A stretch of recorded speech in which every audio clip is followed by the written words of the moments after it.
മകൾക്കും പേരക്കുട്ടിക്കുമൊപ്പം രാത്രിയിൽ ഓട്ടോയിൽ വരുമ്പോഴാണ് 2021 ഒക്ടോബർ 6 കട്ടിപ്പാറ ചെമ്പ്രകുണ്ട് വെച്ച് കാട്ടുപന്നി റഷീദിന്റെ ഓട്ടോയിലിടിച്ച് അപകടമുണ്ടായത്. പന്നി വന്നിടിച്ചിട്ട് ഓട്ടോറിക്ഷയും ഞാനും മോളും കൂടി കൊള്ളിന് താഴെ പോയി.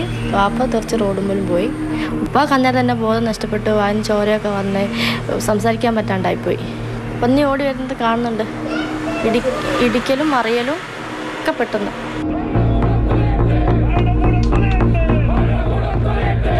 ഗുരുതര പരിക്കേറ്റ റഷീദ് അബോധാവസ്ഥയിൽ 2 മാസം വെന്റിലേറ്ററിൽ കിടന്നു. ഡിസംബർ 3 മരിച്ചു. വന്യമൃഗ ആക്രമണങ്ങളിൽ മരണപ്പെട്ടവർക്ക് 10 ലക്ഷം രൂപ വീതം സർക്കാർ നൽകവേ 4 വർഷം പിന്നിടുമ്പോഴും ഈ കുടുംബത്തിന് ഇതുവരെയും ഒരു സഹായവും ലഭിച്ചിട്ടില്ല.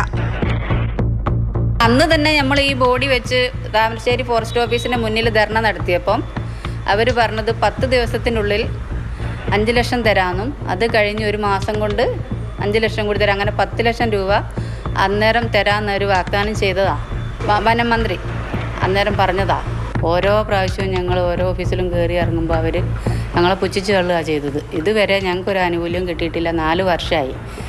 അപകട സമയത്ത് വണ്ടിയിലുണ്ടായിരുന്ന മകൾ ഇടിച്ചത് പന്നിയാണെന്ന് തെളിവ് നൽകുമ്പോഴും അതൊന്നും വനം വകുപ്പ് വിശ്വാസത്തിലെടുക്കുന്നില്ല. കാട്ടുപന്നീൻ്റെ രോമം കണ്ടില്ല, പന്നിയല്ല ചാടിയത്, പട്ടിയാണ് എന്നൊക്കെയാണ് അവർ പറഞ്ഞത്.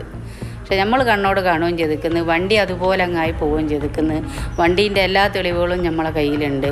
പിന്നെ അവിടെയുള്ള ആ നാട്ടുകാർ അന്നും ഇന്നും പറയും എന്താ സംഭവിച്ചതെന്ന്. ഞങ്ങളൊരു കള്ളത്തരവും പറഞ്ഞിട്ടില്ല. ഒരു കള്ളത്തരം പറഞ്ഞ് നേടുകയും വേണ്ട. ഓഫീസുകളിൽ പരാതിയുമായി നടന്നു തളർന്നു. നവകേരള സദസ്സിലും പരാതി നൽകി.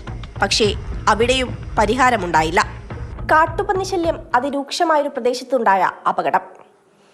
തെളിവുകളെല്ലാം നിരത്തിയിട്ടും വനം വകുപ്പ് നടപടിയെടുക്കുന്നില്ല.